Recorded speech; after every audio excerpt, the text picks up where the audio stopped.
For biting, what I recommend, same principle. It has to be timed efficiently, but as soon as the dog makes the decision to decide to start to mouth, you grab them by the collar. We're not talking about grabbing them by the scruff of the neck to design harm, but we grab them by the collar and we hold them sternly. Look them directly in the eye and use your verbal correction. So as the biting begins to happen, shh, and you hold, yeah, till the energy starts to decrease. When they start to relax, yes, and we let go. If they ramp the behavior back up again, same principle.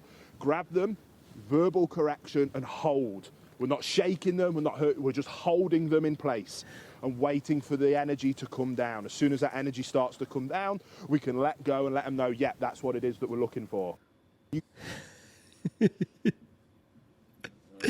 Okay, so listen, I don't know this guy, whatever. Yeah. You know, he's been another popular YouTube dog trainer. I'm pretty sure he posts a lot of these clips of him just talking to the camera, which is fine, right? So here's the thing, right? Every time I look at these types of videos, it's triple clarifying here. It's not that I have a problem with these people, right?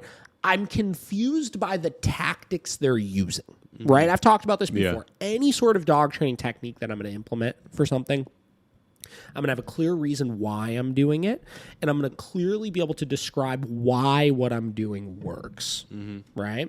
So here's the thing, right? We could break this down for a minute here. So he starts off. Utilize a passive correction. He starts off by saying, we're going to utilize a passive correction for puppy biting. Guys, passive correction, active correction, this kind of correction, that kind of correction.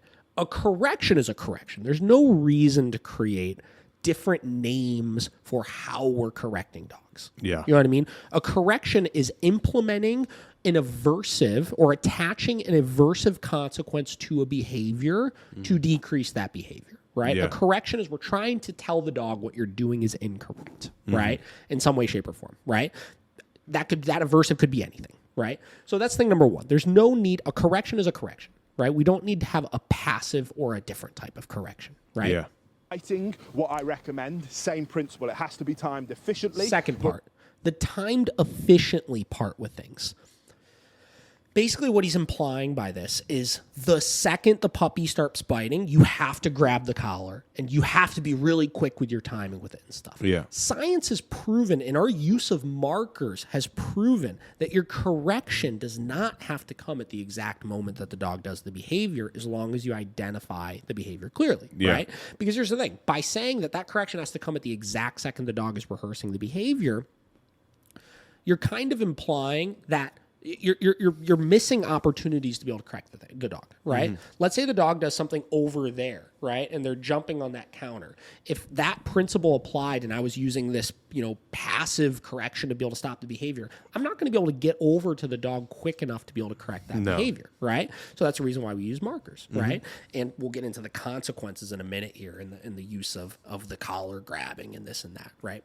But that's the reason why we use markers, right? So dog does the behavior. I identify the mistake, right? I tell them no, and I don't need to do it, you said, sternly or this or that. I just identify the mistake with a clear mark. Nope, that's incorrect, right? From there, I've bought myself the time to go and give the consequence. And the consequence doesn't need to be this big event. You know what I mean? It doesn't need to be this event of grab the collar, right? And then look them in the eye and shh and no and this and that. You know what I mean? Like, because that...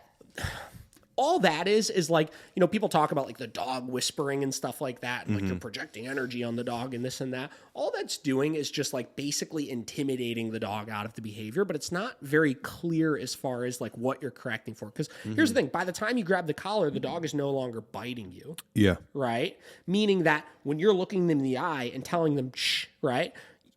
You're not attaching it to the behavior. You know what I mean? The dog's no longer biting in that moment. So because they're no longer biting in that moment, it's like, what's the correction for? The correction is just for the dog looking at you. The dog's just for being next to you.